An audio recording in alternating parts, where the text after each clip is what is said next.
Kátia Benatti Rabelo é graduada em piano clássico, mestre em etnomusicologia pela Escola de Música da UFMG, com pesquisa sobre música e religião no Daime. Foi orientada pela doutora Glaura Lucas. Kátia Rabelo atuou como professora de arte e música na Rede Municipal de Belo Horizonte por 28 anos. Sua participação no Daime já se estende por mais de 2 décadas, tendo participado em comunidades de Minas e do norte do Brasil. Estando radicada agora no centro de Rio Branco, no Acre, campo originário da religião e de sua pesquisa.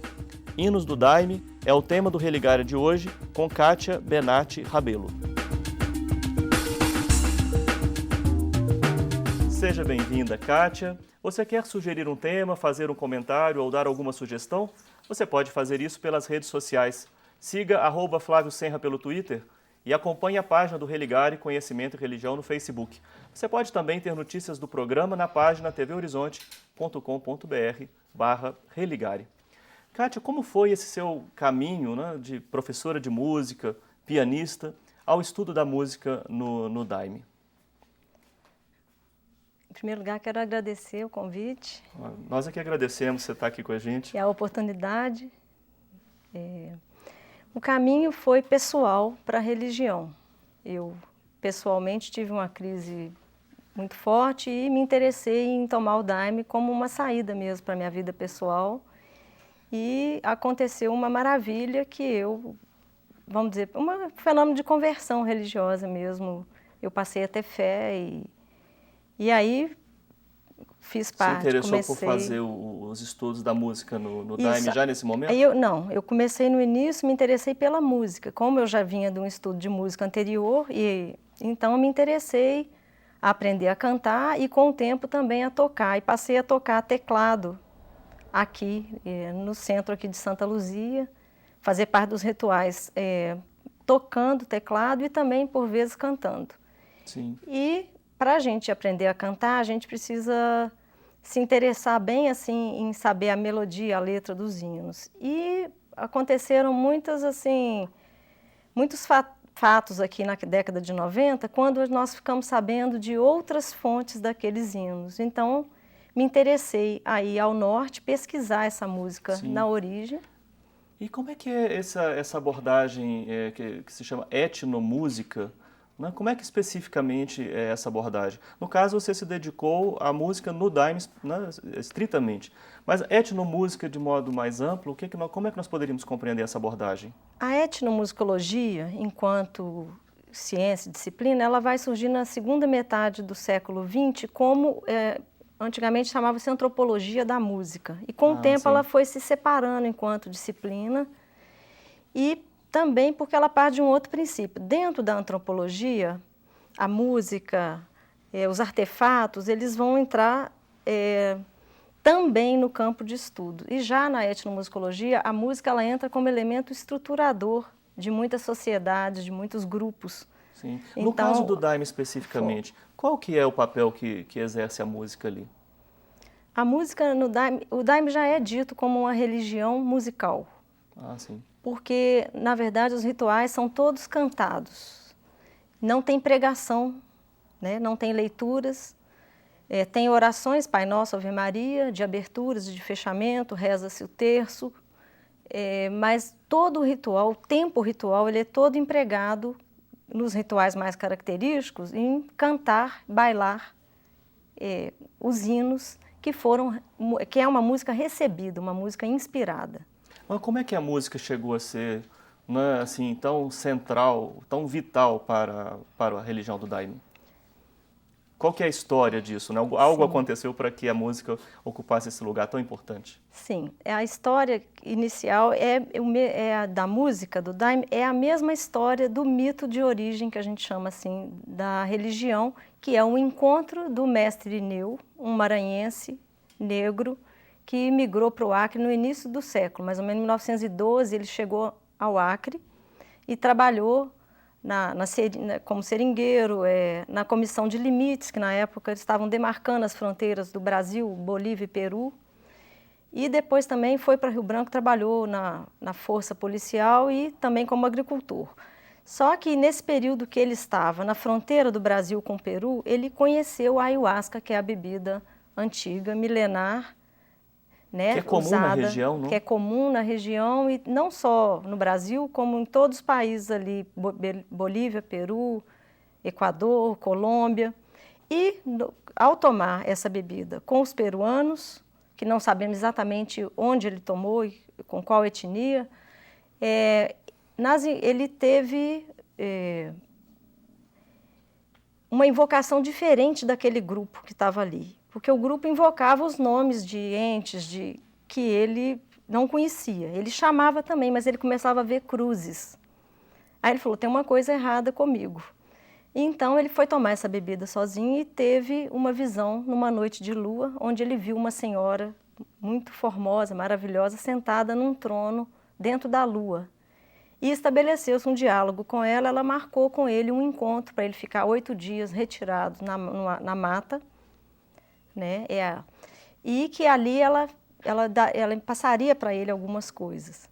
Sim, sim. E aí então ele foi para a mata, fez essa retiro que ela propôs e começou, no final é que ela apareceu para ele, se apresentou como Clara e com o tempo ele identificou-a como a Virgem da Conceição. E ela disse para ele, porque ele tinha certos assovios que eles chamavam de chamadas, que ali naquele transe de ayahuasca ele lidava com essa outra música que era típica ali também de curandeiros e tudo. Aí ela falou, eu vou te ensinar a cantar. Ele falou, mas eu não canto nada. Ela falou, abre a boca. E aí ele recebeu o primeiro hino, que é o Lua Branca, que é um hino de louvor à Virgem da Conceição, em compasso ternário, então a gente chama de valsa, né? E daí, então, ele começou a receber esses cânticos. E logo os companheiros que já estavam se juntando a ele começaram a receber também outros cânticos, que se chamou hino desde o início. A ayahuasca, ela dá origem a esse grupo religioso, mas ela também dá origem a outros grupos religiosos. Quais seriam, assim, rapidamente, as religiões da ayahuasca? As religiões aqui no Brasil da ayahuasca são a primeira, o Daime, depois o Barquinho de Santa Cruz, que é conhecido como Barquinha, que o próprio mestre Irineu conheceu o Daniel Pereira, que era amigo dele do Maranhão, e depois ele abriu uma linha própria, diferenciando-se da linha do mestre. Mas eram muito amigos e as duas linhas até hoje têm uma grande convivência lá em Rio Branco, no Acre. E uma outra? E depois, na década de 60, surgiu a UDV, União do Vegetal, onde a bebida, em vez de chamar daime, vai chamar vegetal. Sim. Desculpe, assim, só para a gente entender, né, as religiões em torno da ayahuasca, mas voltando ao daime e a presença da música no daime. Aquelas pessoas que adivinham de outros estados do norte do país, também do nordeste, né, os seringueiros, eles de alguma maneira contribuíram para a conformação do estilo musical no daime? Eu penso que totalmente. Aliás, falta uma pesquisa mais aprofundada assim, dessas características, mas nos hinos do daime, com o tempo, vão se configurar 3 ritmos, que são os 3 ritmos cantados, bailados e batidos no maracá, que é um instrumento Ele marca o ritmo e, além de marcar o ritmo, ele desenvolve também assim, um repique, uma ornamentação rítmica. Os 3 ritmos a gente chama marcha, valsa e mazurca. Sim. Quer dizer, a filiação, só o nome mazurca e valsa já vem dos bailes antigos, né? Então, quando os nordestinos foram para a Amazônia, no ciclo da borracha, nos 2 ciclos, o mestre Irineu chega ao Acre já na decadência do ciclo da borracha, do primeiro ciclo. E então eles levaram toda a cultura nordestina, né? E então a gente tenta tenta estabelecer aí, nesse caso, né, a influência da cultura com aquela música que é inspirada, que é recebida em estado de transe. Num estado de transe de ayahuasca. Sim, vocês identificam claramente o que é o inário, né, revelado, recebido, como você disse, e as músicas que são da tradição. A música revelada e recebida, ela acontece num estilo que é identificado pela cultura. Sim. Então, inclusive, existem estudos que entre assim, qual a diferença entre o compor e o receber, né? Mas o que é importante é que, por exemplo, alguns hinos que têm o ritmo de marcha, eles lembram, dependendo do acento que a gente dá ali no bailado, ele lembra um shot. Então, ele mostra a filiação nordestina, né, que migrou junto para a Amazônia. Sim. Daqui a pouco nós vamos falar sobre outros aspectos, né, da música no Daime.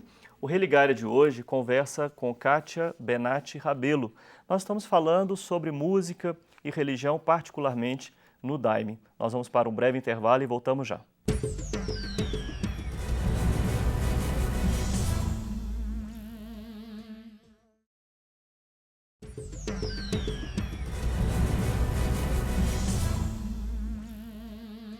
Estamos de volta com o Religare. Hoje eu recebo Kátia Benatti Rabelo. Nós estamos falando sobre música e religião, estamos falando isso na perspectiva da etnomusicologia, que é a especialidade aqui da nossa convidada. E estamos falando sobre, especialmente, a religião do Daime. Nós falamos sobre a influência musical, né, daquelas pessoas que foram para o Acre, mas eram de outros estados, também nordestinos, muitos que foram para lá, e como que isso interferiu, né, no entendimento da composição musical da religião.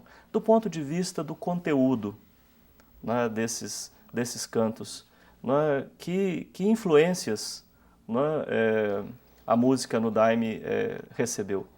Porque há um imaginário católico, né, popular, né, pelo que você me comentava ainda há pouco. Daí isso se confirma na sua observação? Se confirma nos hinos, né? Então, o primeiro, como eu disse, ele já é um louvor à Virgem da Conceição. No princípio do inário do mestre Irineu, que é chamado o Cruzeiro, o conjunto de hinos, dos 132 hinos que ele recebeu, a gente tem o nome de o Cruzeiro. Sim. Então, ali no início aparecem vários nomes de entes que a gente acredita que possam ser da Amazônia mesmo, ou enfim, são entes espirituais. Daquele imaginário. Com nomes amazônico. Próprios, Ripi, Tuperci, Formosa. Mas aí depois, com o tempo, o Cruzeiro vai acentuando cada vez mais o lado católico popular. Então aí nós vamos ter ali no 36 o São José, depois o São João, e a alusão aos Santos Reis, a Sexta-feira Santa, que são, inclusive, as datas comemoradas nas grandes festas, que são festas de noite inteira, onde se toma daime, canta-se bailando a noite inteira. Como eu já disse, né, que a religião é toda cantada. Sim. Então, e também nos inários dos companheiros que foram recebendo, se confirmam os mesmos seres, o mesmo imaginário, mesmo panteão, né? vamos Sim. dizer assim, né? Sim.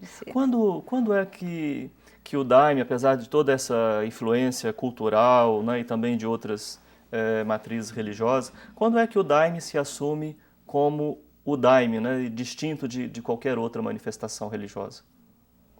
A partir da década de 30. Em 1930, em Rio Branco, o mestre Irineu já tinha as que chamava de sessões, né? No início ele foi muito procurado como curador, em sessões de cura com o daime, onde as pessoas se reuniam em volta de uma mesa e tomavam o daime e ali se concentravam, faziam orações e recebiam as curas. Muitas vezes ele tirava a receita que o povo falava, ele ia buscar a causa do seu mal e trazia ali uma resposta. Tomava daime para viajar como um xamã, buscando essa cura. Mas em 1935 nós já temos notícia da noite de São João ter havido um primeiro inário, com as pessoas ainda não bailando em torno de uma mesa, já cantando os 5 hinos que ele tinha, outro irmão tinha 2 e outro 2. Então esses 9 hinos eram cantados a noite inteira, acabava, voltava, até amanhecer o dia. A partir daí, esse corpo de hinos recebidos só foi aumentando e com o tempo foi configurando o calendário. Por exemplo, se o São Germano, que era o primeiro companheiro dele, tinha devoção à Nossa Senhora da Conceição, então na véspera dela, do dia dela, que é 8 de dezembro, no dia 7, se reunia na casa dele e cantava-se os hinos em louvor à Virgem da Conceição. Então, foi configurando o calendário com o tempo, nas datas cristãs principalmente. Sim. Na sua perspectiva, né, e no conhecimento que você tem, na sua experiência religiosa, esse inário, ele está em construção ou esse cânone já está encerrado, concluído? O cânone, assim, que deu origem mesmo à doutrina do Daime, ele está concluído. Ele é composto desse inário do Cruzeiro, 4 outros inários centrais e outros também muito importantes para o que a gente chama os centros tradicionais de Rio Branco. Os centros que eu estou chamando aqui de tradicionais, não é uma palavra minha, é uma palavra de uma classificação atual, né, dos grupos que consomem a ayahuasca, né, em 3 campos, para haver o tombamento dos rituais da ayahuasca, né? Então, eles em Rio Branco são centros que ficaram na configuração ritual proposta e realizada por Irineu até a época da morte dele. Então, eles mantêm aquela configuração ritual, né? E uma coisa importante também é que quando a gente fala a palavra música, para esses nativos, esses antigos daimistas, música para eles configuram às vezes ou a música mundana ou um som instrumental. Para eles, hino é algo espiritual. Eles nem vão chamar de música. Porque o hino, ele é o que faz a conexão com o divino. Então, quando eu canto, eu nunca posso cantar um hino distraidamente. Porque eu posso estar invocando, através dele ali, alguma força, alguma presença que ele traz. Então, é uma questão muito séria. Não é uma música que eu vou ter ali em casa para uma fruição apenas. Sim, como lembrar, né, daquele hino e começar... Eu até posso cantarolar, mas eu posso estar ali, né, os nativos eles não fazem isso, o hino para eles é uma coisa muito séria. Do ritual, faz parte do... Faz parte do ritual, pode ser usado, pode ser cantado em casa e tudo, mas que você tenha consciência de que ali você está chamando, está invocando. Como é que do ponto de vista da etnomusicologia, né, se entende essa distinção entre hino e música, né? Aquilo que é próprio do ritual ou com intenção religiosa e aquilo que é da experiência comum e rotineira? Pois é, a etnomusicologia, uma das primeiras preocupações dela, quando se aproxima de qualquer comunidade para estudar a sua música, é entender o que é música para eles, quais são as categorias, os valores, as noções que eles têm como música. Porque o que eu penso como o que é música para mim não conota, às vezes, para aquela comunidade. Como eu estou te falando do caso do Daime, tem vários outros exemplos, inclusive de nós ocidentais considerarmos, às vezes, uma coisa como uma canção e para eles, para um oriental, não é, aquilo é uma oração. Entendo. Então, a preocupação é essa, primeiro identificar o que é música. Foi a minha pesquisa, eu fui querer entender desses antigos que conviveram com o mestre Irineu, o que é música para eles. Então, quando eu falava música, muitos achavam que eu estava pesquisando o som dos instrumentos, que só entrou no ritual do Daime a partir da década de 60. Ou seja, durante 30 anos, todo o ritual só era cantado, não tinha nenhum instrumento a não ser o maracá, que é um instrumento já de ritmo, né? O maracá, aliás, ele compõe a farda, o uniforme. Nos centros tradicionais, você só entra para o bailado completamente uniformizado e com o maracá, para você participar do ritual. Sim. E há alguma distinção entre quem chega, por exemplo, no ritual do Daime, uma primeira vez, não é? E aquele participante já integrado à comunidade? Há um processo de ingresso? Ou eu me transformo num daimista assim de um dia a outro? Não. Normalmente você chega, toma o Daime, né? Não é exigido nada, por exemplo, a participação no ritual. No caso dos centros tradicionais, nem é permitido. Não é só o fardado. O fardado é aquele que já assumiu o compromisso com a religião, que pode bailar participando do ritual. Geralmente, nas vertentes expansionistas, você pode ir a primeira vez, tomar o Daime e já participar do bailado. Geralmente fica um pouco atrás nas filas Sim. Você fica, quem não tem uniforme, uma linha fica mais atrás. ortodoxa não seria o caso? Não seria o caso. Então, é totalmente pessoal, né? Tem pessoas que frequentam, às vezes, alguns anos e nunca se fardam. Outros já vão uma vez, se encantam e já querem se fardar rapidamente. Depende muito do que vai acontecer com aquela pessoa no ritual, né? Sim. E aí a comunidade vai acompanhando até esse momento do receber a farda, seria assim?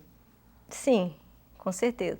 E uma diferença também desses centros mais tradicionais é que não se faz nenhuma propaganda da religião, não se convida ninguém, não é permitido convidar ninguém para tomar daime. Tem a obrigação de receber quem procura e dar toda a assistência, mas convidar a expressão daime indica isso, não? Algo assim? Do daime. Do verbo dar. Daime força, daime luz, daime amor. É um vocativo mesmo, né? Um rogativo. Sim. Você mencionou aí as correntes expansionistas. Essas tendências, elas têm se aberto para influências de outras matrizes religiosas, né, como candomblé, até expressões orientais. Né? Como é que as comunidades do daime veem essas várias tendências? As comunidades mais tradicionais? Pois, sim. Elas veem como outra linha, na verdade. Porque a partir da década de 80, quando houve a expansão, não só do daime, também depois da União do Vegetal, então, o que se conhece nacionalmente como daime foi configurado a partir dos rituais, das vertentes expansionistas. Sim. Que tem alterações, sim, em relação ao ritual original do mestre, tem transformações e tem também isso que você falou, né? Esse link, essa união com outras matrizes, principalmente como a Umbanda, né? E também com certas linhas orientais. Sim. Eu havia mencionado o candomblé, então com o candomblé não há nenhuma... Eu sei mais a Umbanda, mas é a né? Umbanda. É a Umbanda. Sim. Eu preciso encerrar o programa, mas eu queria saber, o acesso aos hinos só indo ao culto ou há outra forma de acessar os hinos do daime? Um CD? Atualmente existem muitos CDs gravados, na internet você vê rituais filmados, gravados, normalmente das vertentes mais expansionistas. As vertentes mais tradicionais, agora que elas estão se abrindo um pouco mais a partir dessa questão do inventário, e também do tombamento, do tombamento, e que elas também sentiram que o fato delas não se mostrarem muito, vai criando outra ideia diferente, né, da concepção delas. Mas, normalmente, assim, nas comunidades tradicionais, os CDs gravados são mais da comunidade mesmo, para estudo. Kátia, muito obrigado pela sua participação aqui no programa. Acho que nós contribuímos muito para pesquisadores, estudantes da área da ciência da religião e os telespectadores, de modo geral, que tiveram a oportunidade de conhecer também sobre a religião, além das suas músicas, mas, como você disse, dos seus hinos. Né? O Religar é um projeto de extensão do Programa de Pós-Graduação em Ciências da Religião da PUC Minas. Para saber mais sobre nossos cursos de especialização e mestrado, para rever esta entrevista, ver fotos de bastidores, saber mais sobre a nossa convidada, você pode acessar a nossa página. Está em pucminas.br/ppgcr. O Religar de hoje fica por aqui. Até a próxima semana. Um abraço muito cordial.